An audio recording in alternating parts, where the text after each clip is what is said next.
All right, Game Code fans. So we're back with another couch review. This time we brought along Mr. Mike Daniels. Mike, thanks for coming out. Great to be here. I'm glad to have you. We actually picked the perfect game for you here because we're going to talk about Injustice.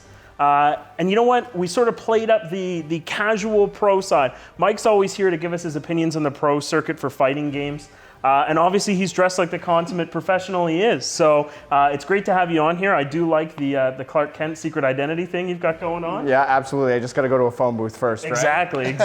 And now I'm taking this from the approach of I am not very good at fighting games at all. Injustice is actually the game that brought me back into fighting games. So I've got casual frat boy Mike look. But you can't go wrong with this game. It's superheroes fighting each other. It's every nerd's dream right here. Yeah, absolutely. So DC Comics and NetherRealm took a cue from Capcom. Marvel vs. Capcom 3 is very popular. So let's do the exact same thing, but with DC characters. All right, perfect. Well, let's fire the game up here, and we'll. I'm gonna pick Batman because I'm not very good, and you were saying before that he's OP. Yeah, Batman and Superman are two of the best characters in the game, and I think they did that on purpose since those would be the two most popular characters in the game from a casual perspective. So they made sure that Batman and Superman were pretty good. Well, fair enough, and let's sort of take a look at Injustice for what it is. So obviously it's a fighting game, as we said before. What's nice about this is there's actually a fairly decent story to the game. So if you want to play the game, the voice acting, everything like that, I actually found it was really, really well done. And the story is not too crazy when you consider it's a superhero story. Only like 1 or 2 alternate universes, which I think is like a pretty good minimum for them to keep down. Yeah, about 8 less than normal, right? Yeah. So we're gonna come here, and again, Mike is just gonna school me here. He says he doesn't play this particular game that much, but it's not gonna matter because he's just gonna kick the crap out of me.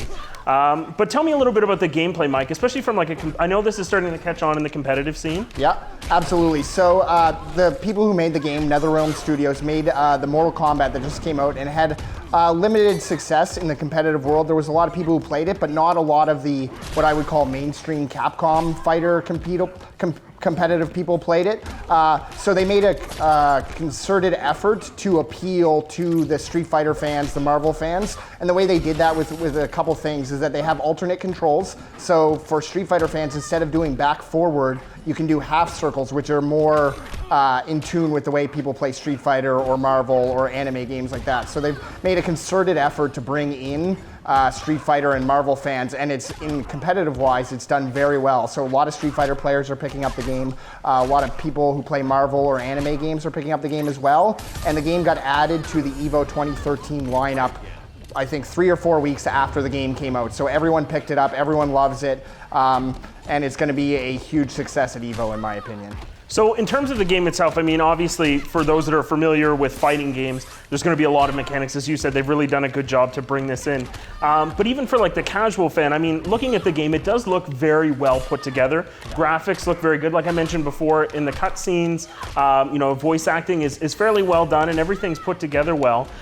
What do you think just sort of stylistically, like how does this fit in with fighting games and do you think they made the right choices here? Yeah, absolutely. So the animations are crisp.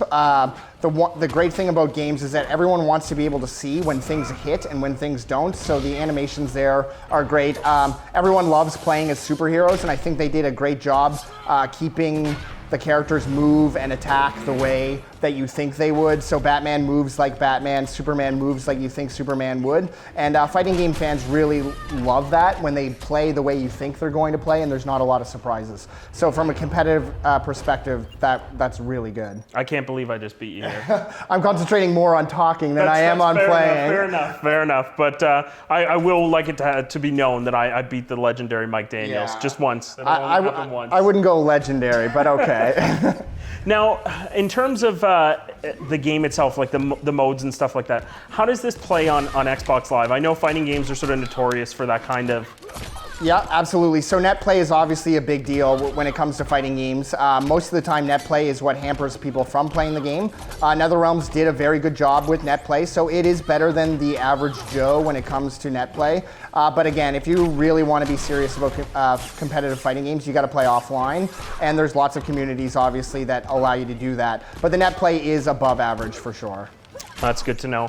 I guess the other thing is, the other sort of nice thing about this game is there's been a lot of downloadable characters and stuff like that. So if your favorite superhero isn't in it now, you know, there's lots of room for them to actually get in there later. And so who have they already included, or who do they have plans for? So they added Batgirl, and they've added a few others. Zod is coming down the pipeline. Scorpion from Mortal Kombat has been added. And the great thing about that, we all love new characters, competitive fans and casuals alike, but the thing that NetherRealm has really done that has really kept the competitive community in the game is that they've also been doing balance patches when the new characters come out. So if there's a character that has some cheap stuff or things that look blatantly unbalanced, they will fix them and patch them around the same time that new characters come out. So you don't have to worry about too many balance issues because NetherRealm is supporting the game. They are patching it as they go along. So from a competitive standpoint, that's always good. A little tough on tournament organizers when you have to update all your systems right before a tournament. Sure. But the players